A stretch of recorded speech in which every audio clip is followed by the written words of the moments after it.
You already sell wireless. You already have customers walking through the door. You already have salespeople who know how to talk about connectivity.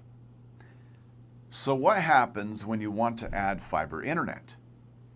You don't need to build a network. You need access to one. That is a fiber internet dealer program. Today, what these programs actually are, how dealers get paid, and the part most people skip, how to tell which program is actually right for your business, because the best program isn't the one with the biggest commission. It starts with where you do business.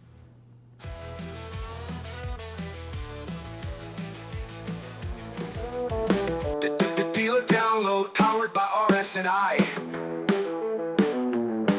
Last time we talked about why telecom retailers should be paying attention to fiber. The obvious next question, how do you actually start selling it? If you've spent your career in wireless, fiber can feel like a different business entirely. Dealer and partner programs exist to close that gap. They connect companies that own networks with businesses that already know how to reach customers. The carrier owns the network.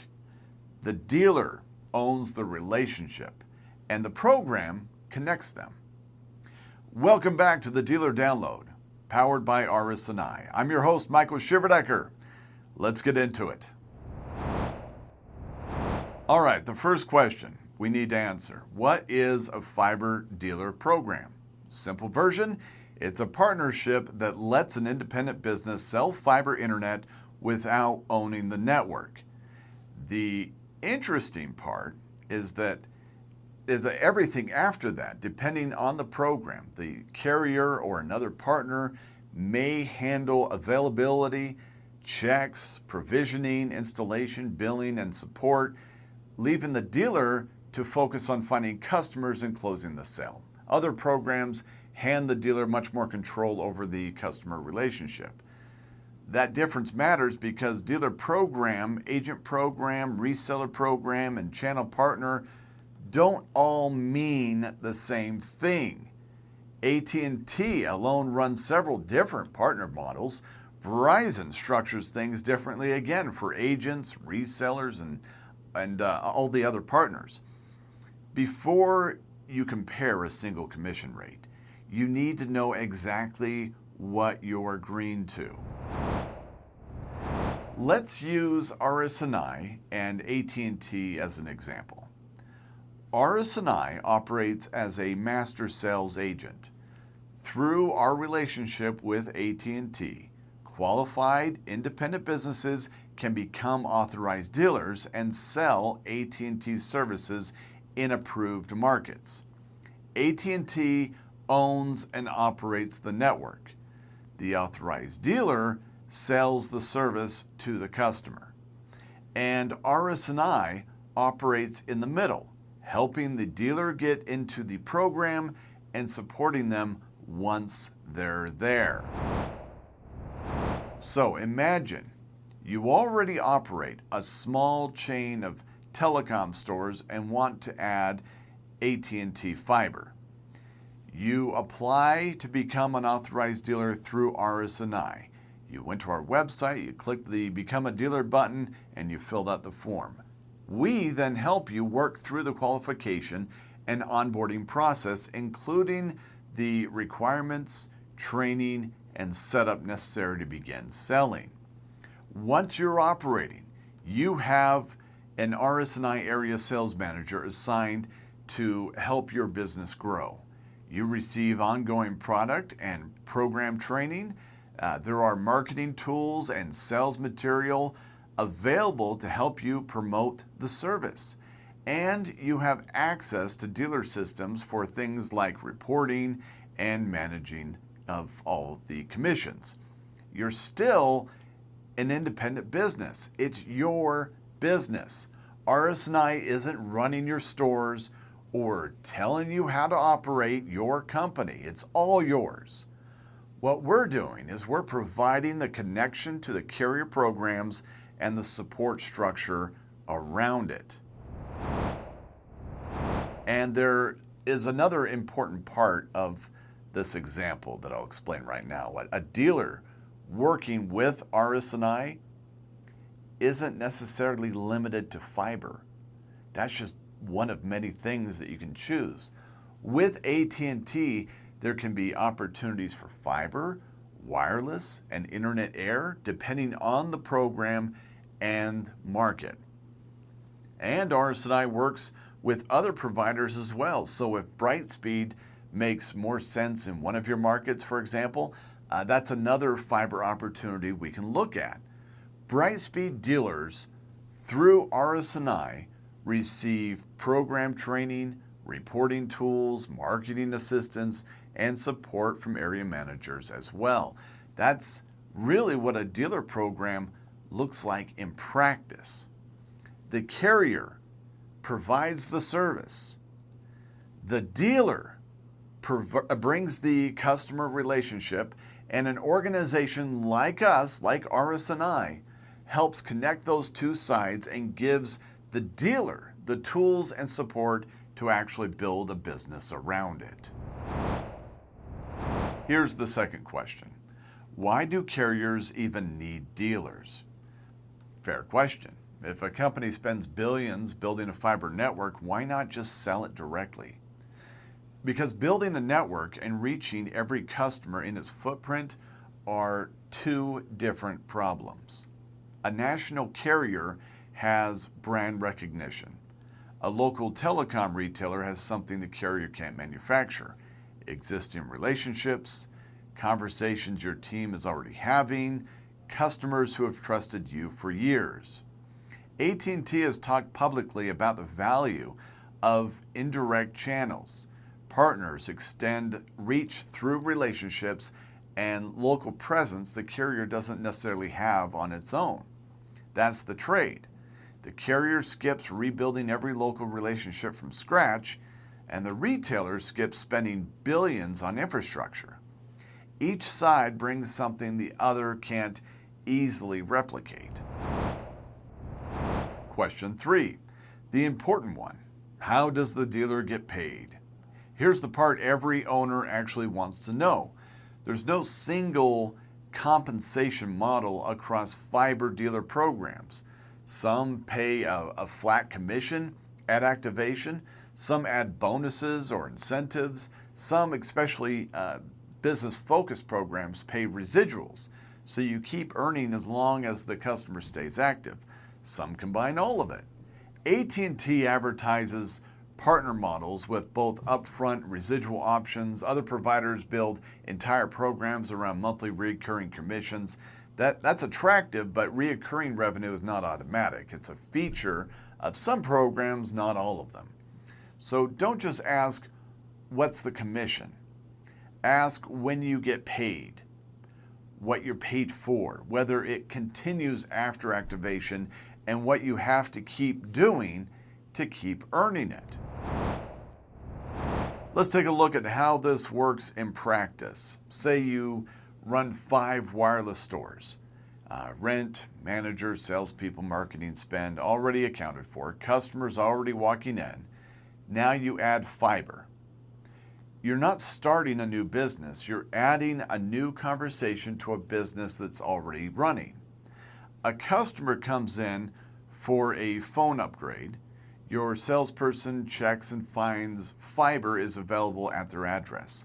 Now there's a second sell in the same visit. Or you're talking to a small business owner about a wireless line and find out they hate their current internet provider. Same rep, same relationship, different product. For a multi-location retailer, that's the real opportunity. Not a new product per se, but a new way to monetize relationships you already spent years building. Question 4, what's the best program? This is a question a lot of people want an answer to, and there's no single answer. It's not so straightforward because fiber has one constraint most products don't: geography. The network has to physically reach the customer. A program can have a great commission structure, great training, great support. None of it matters. if the network doesn't serve the towns that your stores and customers are in. So compensation isn't the first filter. Coverage is. Start with your footprint. Where are your stores? Where are your customers? Which providers actually serve those markets? The question alone will cut your options down fast. Then you can start comparing programs on their merits. Once coverage is settled, look at fit. That's question 5. What makes a program actually good? A consumer wireless retailer probably values simple ordering, solid training, and a carrier that handles fulfillment after the sale. A retailer serving small businesses probably values residual pay and a broader connectivity portfolio more. If you operate across multiple states, scalability becomes its own issue. You don't want 5 stores selling one way, 3 selling another, and the rest locked out entirely. And support is where the real cost of a bad program shows up later. What happens when an order gets stuck? Who handles installation? Who checks whether an address even qualifies? Who owns billing? And who owns the customer relationship when something goes wrong? Those questions aren't necessarily in the fine print. They're what selling this product actually feels like 6 months after you sign on. Don't choose on commission alone. That is the mistake I worry about the most. Chasing the biggest number on the sheet. Say program A pays a little more per activation, but ordering is a headache, installation problems land on you, and your reps get minimal training and support takes days to respond.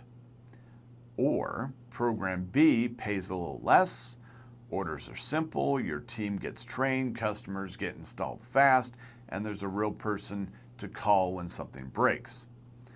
Which one actually makes you more money over 3 years? That's not a question a commission sheet can answer. A good program doesn't just help you close the first sale, it makes the 100th and the 1,000th sale easier too. The more sales you can make, the more money ends up in your pocket. So look for the pathway of least resistance. If you're considering adding fiber, here's an authorized dealer action plan that you can work through in this order. Number 1, map your footprint. Which providers actually serve your markets? Number 2, understand the compensation structure, not just the number, the mechanics of it all. Number 3, check the training. What do your reps actually get? Number 4, confirm who handles installation and fulfillment. Number 5, ask what happens when a customer has a problem. Know who to go to. Number 6, if you're multi-location, confirm the program scales across all of them. The best fiber dealer program isn't the one that looks best on paper, it's the one your reps can sell, your customers can actually use, and your business can scale. Network operators spent billions building infrastructure. Telecom retailers spent years building good customer relationships. A good dealer program connects those two assets. The carrier owns the network, the dealer owns the conversation, and when it works, both sides grow. Don't start by asking who pays the biggest commission. Start with where you operate. Understand the model, understand the support, understand how you get paid. Then find the partner that actually fits the business you've already built. I'm your host, Michael Shiverdecker, and this has been the Dealer Download, powered by RS&I. If you're exploring fiber and want help figuring out what's available in your markets, RS&I works with telecom retailers to identify carrier opportunities, navigate onboarding, and train sales teams to get started. You can visit our website at rsiinc.com to learn more. If this was useful, please subscribe and share it with another telecom owner looking for a new way to grow their business. Thanks for watching. We'll see you next time. The dealer download powered by RS&I.